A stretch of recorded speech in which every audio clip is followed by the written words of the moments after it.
Bom dia. Demorei porque era extenso, mas não se preocupe. Vamos a resumir tudo. Então, funções vetoriais e curvas espaciais. Eu coloquei C para vocês lembrarem, não das curvas.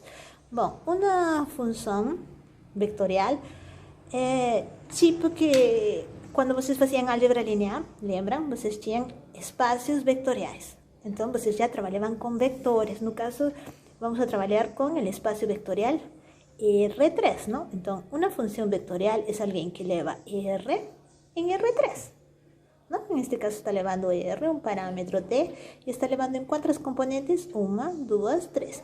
Ustedes encuentran ese símbolo de como circunflexo. ¿Por qué? Porque está representando un vector, porque pues está en un espacio vectorial. Y ahí yo coloqué, ¿no? Es de dominio real y contradominio R3. Coloqué un ejemplo. Si R de T tiene 3 componentes, ¿no? Cada componente T al cubo, logaritmo y la raiz. Ahora, yo quiero encontrar el dominio. ¿Cómo se hace el dominio? Fácil, ¿no? En este caso, cuando son funciones vectoriales, ustedes van a hacer o qué?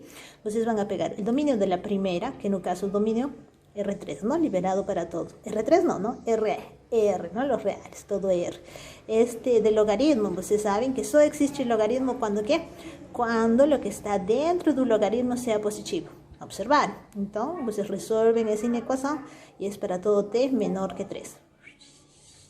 Todo T menor que 3. Ahora, y el otro, raíz de T. Raíz de T es definido para qué? Para los T mayores o iguales que 0. Entonces, como ustedes ven, ponchiño, prechiño y para mayor o igual que 0. Entonces, la intersección de todo eso es que fechado en 0, abierto en 3. Entonces, el dominio es 0 fechado, abierto en 3. Y esa sería su respuesta. Entonces, cuando ustedes tengan funciones vectoriales, ustedes ya saben cómo proceder. Ahora, yo pasé aquí también a hablar sobre limite. Haciendo una aula de lo que ustedes precisan, ¿no? Cuando ustedes pasan limite, lembram de limite de cálculo 1? Limite de cálculo 1, você passa limite. Se esse limite existir, então você dice que ela converge, certo? Lo mismo aquí. Es la función vectorial definida ¿por qué? Por un vector de 3 componentes. Ok.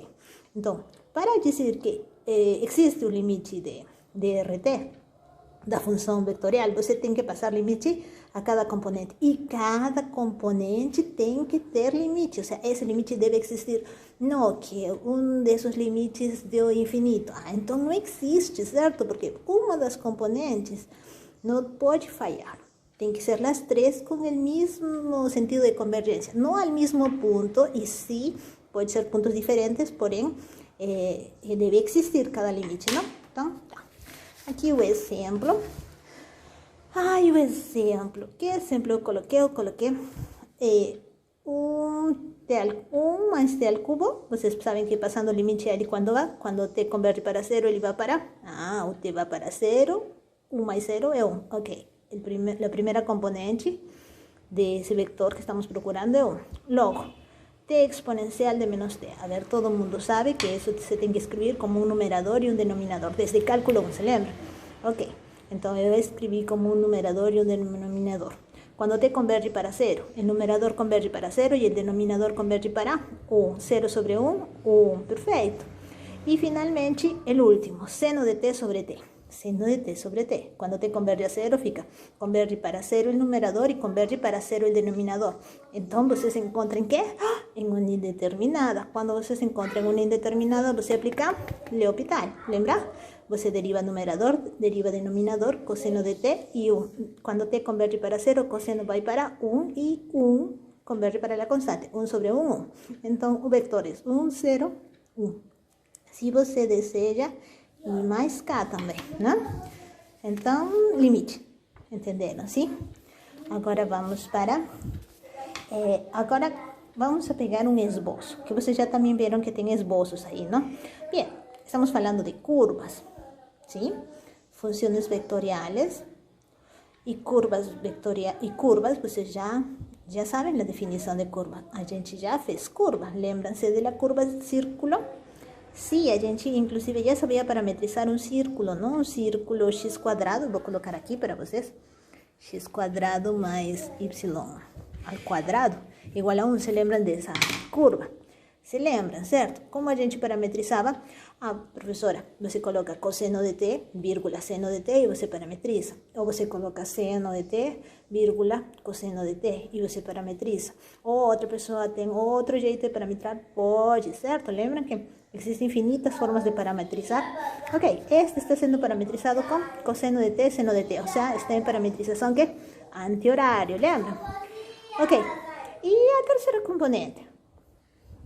Então, ele está parametrizando a primeira, a segunda e a terceira está parametrizando com um valor, não?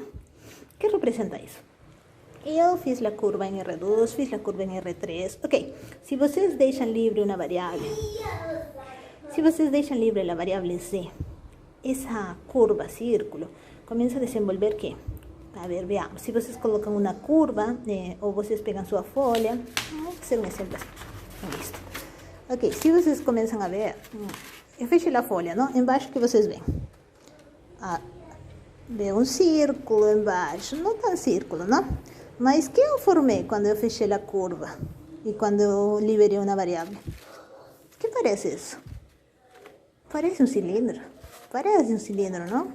Com alguém que tem curva, com alguém que tem borda, circunferência, não um círculo. Ok, então, é isso que estamos falando aqui. Vocês tinham uma curva, em verdade, quando coloco o parâmetro t na última variável, ele está caminhando sobre aquele cilindro. A curva espacial está subindo sobre o cilindro, tá? Ele está rodando, subindo por o cilindro.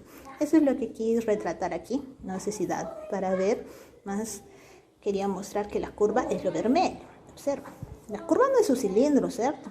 A curva é um fio magrelo, como um fio de costurar mesmo, aquele fio, não? Que você está enrolando, claro, em um cilindro, mas a curva é o fio. Neste caso, esse fio está subindo, não? Sim? Bem, agora, do exemplo 4.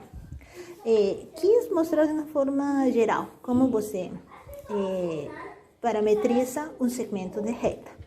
Bom, para os que han feito geometria analítica, vocês lembram que é a primeira aula que uno aprende geometria analítica. E se não, vocês vão aprender hoje.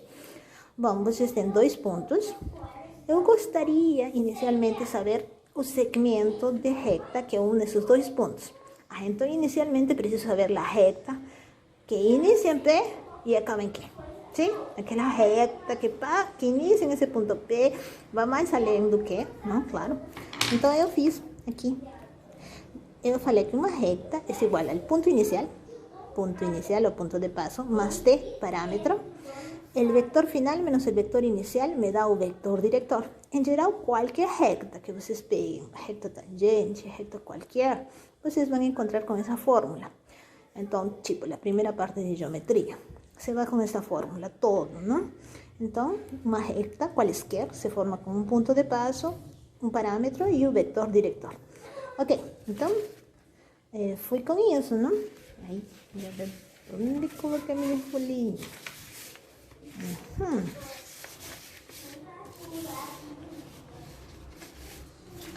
Não coloquei. Então, então vamos resolvendo do ladinho. Então, o P neste caso, que valor tem? O P tem valor 1,3, menos 2. Você substitui mais t vezes o parâmetro, claro que você não vai substituir. E que menos P? A ver, que menos P?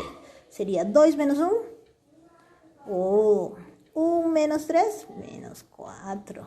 E 3 menos 2? 5. E agora, que você vai colocar aqui, representando x, y e z. Então, x vale 1 mais t, y vale 3 mais t, e o z vale menos 2 mais 5t.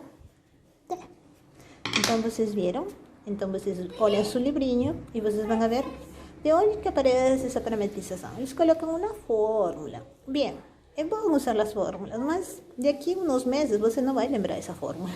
Então, mas você não vai esquecer que o segmento de reta se forma com o ponto inicial e com o vector diretor, não? Vamos colocar esse vector diretor com a setinha. Esse vector diretor se forma final menos el inicial. Então, você vai lembrar com isso daqui a uns meses. Então, já sabe. Então, pode fazer desse jeito, como eu estou falando, ou pode colar a fórmula, não? Do livro. Bom, agora vamos a ver sobre derivadas e integrales de funciones vectoriales. Coloque o teorema. La función, cada componente tiene que ser diferenciable. ¿Para qué? Para que exista la derivada. Entonces, la derivada es la derivada de cada componente. Entonces, coloqué algunos, como son vectores, lembra que falei del espacio vectorial. Tienen propiedades, lembra, los vectores no... por eso que ele recibe o nome de vector, porque o produto que temos aqui é produto que? Interno, produto entre vectores, lembra? De produto interno. Então, o produto interno é similar, não é? Quando você deriva, mas é a derivada da primeira função, produto interno a segunda, mais a primeira função, produto interno com a segunda função em derivada. Lo mismo para produto vectorial, lembra? Aí está. E observé também uma terceira propriedade, a regra da cadeia. ¿Se lembra? Como se deriva em regra da cadeia? Primeiro se deriva U, eu coloquei aí, a derivada de U, de f de t vezes o argumento, vezes o argumento, vezes a derivada do argumento. Logo, claro, lo maquillei, lo coloquei na frente e coloquei o outro. Esta fórmula vocês veem no livro, mas em verdade é que regra da cadeia, não? Então, me pareceram importantes as três, então por isso eu coloquei. Aqui temos um exemplo de derivada. Então, você que pede? Determine a derivada. É só derivar, então, cada componente, não? E depois lhe pide, encontre vector tangente unitário. Ah, tangente, derivada, né?